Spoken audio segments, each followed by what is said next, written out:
Hi, I'm Brett Cenkus, a business attorney and an M&A broker, and today we're talking about search funds, specifically how they work and why you should know about them, particularly if you're a seller of a business, why you might want to sell your business to a search fund or not sell your business to a search fund.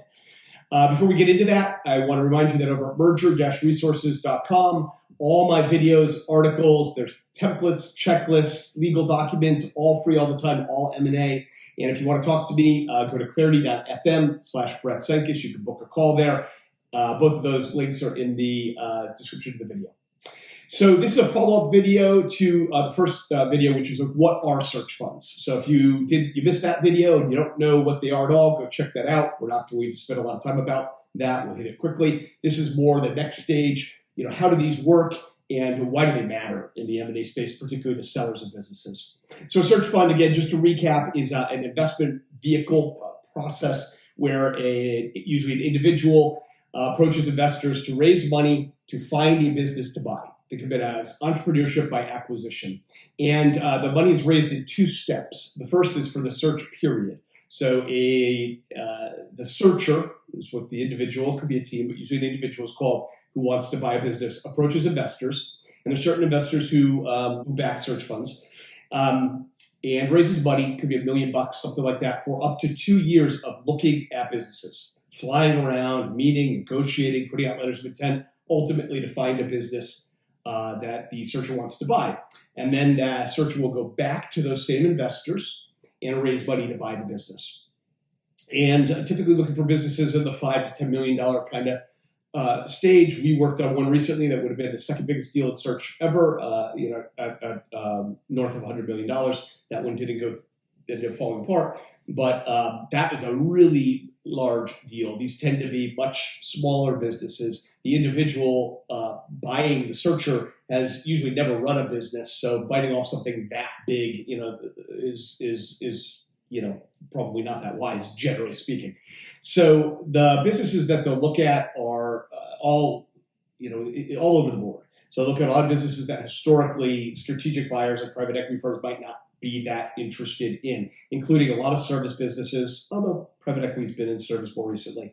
They'll look at tech, they'll look at a lot of industrial manufacturing, standalone businesses that aren't necessarily, highly scalable or likely to be part of a roll-up strategy or anything like that. They could just be, successful businesses, usually need to be fairly high margin because of the acquisition structure often includes a lot of debt that's paid back to the investors. So that leverage. So the businesses need to have high margin to be able to pay the interest on those credit facilities.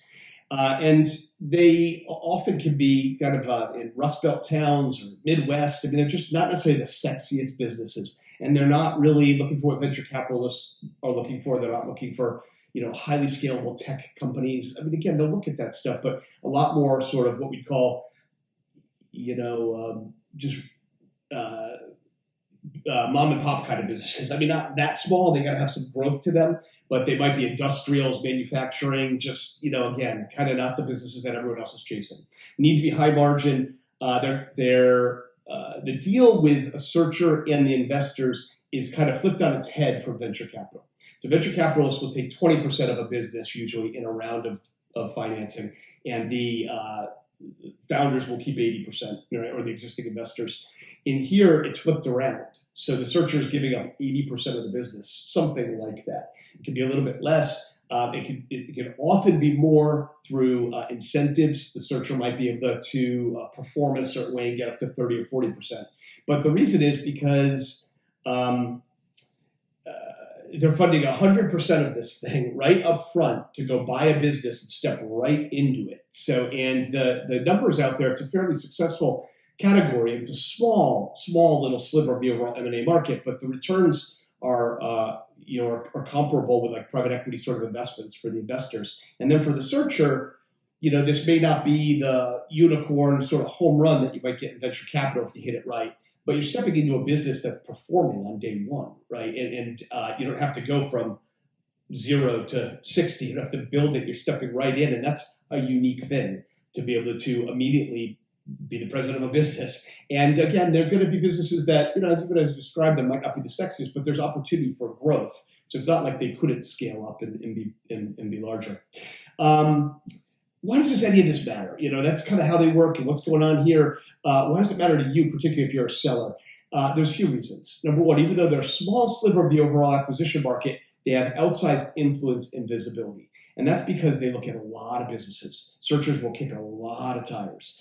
And they'll look at a lot of businesses that, again, maybe aren't historically that in vogue for strategic buyers, or maybe, there's not a huge market for, financial buyers, and maybe not a huge market for strategic either. So they're out there. They're touching a lot of the market, even if they're not a big part of the total acquisition volume.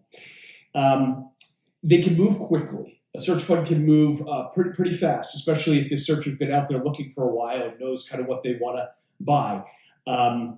That's good too. And they're going to be a hands-on operator, right? And a lot of sellers who are exiting want that. They want someone who's going to step in and run the business. Maybe want them the seller to stay on board a little bit in a consulting capacity or in some manner. I mean, they tend to also be flexible with acquisition structures and how things go down. And again, the capitalization of it is going to have a lot of leverage usually, but in terms of earnouts and upfront and pay over time, they can be flexible. They're can customize things, and they come in all sorts of different approaches basically to doing this. They're not bottom feeders. From the sellers, they're not looking for the world's greatest deal. I mean, no one wants to overpay, of course, and it's got to make sense. They got to be able to pay that debt back, but they tend to not. They're not afraid to compete on price. They're not going to walk away over price nearly as often as some other types of buyers, including strategics. On the not so positive side, even though they can move quickly, they don't have the capital lined up exactly yet. I mean, these investors put money in for a searcher just to go kick tires. They certainly intend to fund the next stage, right? Because there's no return on someone spending 2 years looking at businesses. They have to buy a business and grow a business. So the investors are committed in theory and ready and have the capital, but that searcher needs to go back and sort of resell or sell the opportunity. And the opportunity's got to fit within sort of their overall thesis of what it is. And there's an opportunity for the investor to kick it out at that point. But, we don't worry a lot about that financing to come through. It's there, or this whole structure would have been set up. But again, it's a little different than especially private equity buyers, financial buyers who have, you can sort of diligence it and find out that they've got plenty of capital just sitting there. So as a seller, those are the pros and the cons. It's an interesting part of the market. We've done a few deals in search, and you're going to come across them. If you're in the space, if you want to be a searcher, go watch my first video and talk about it's a very unique and specific, usually type of individual who's able to pull this off. Doesn't mean you can't be something else, but they tend to be of a certain type and flavor of person. So, if you come across search, you got questions about them or any stories about them, drop something in the comments, and we'd love to hear from you. Thanks for stopping by and listening today.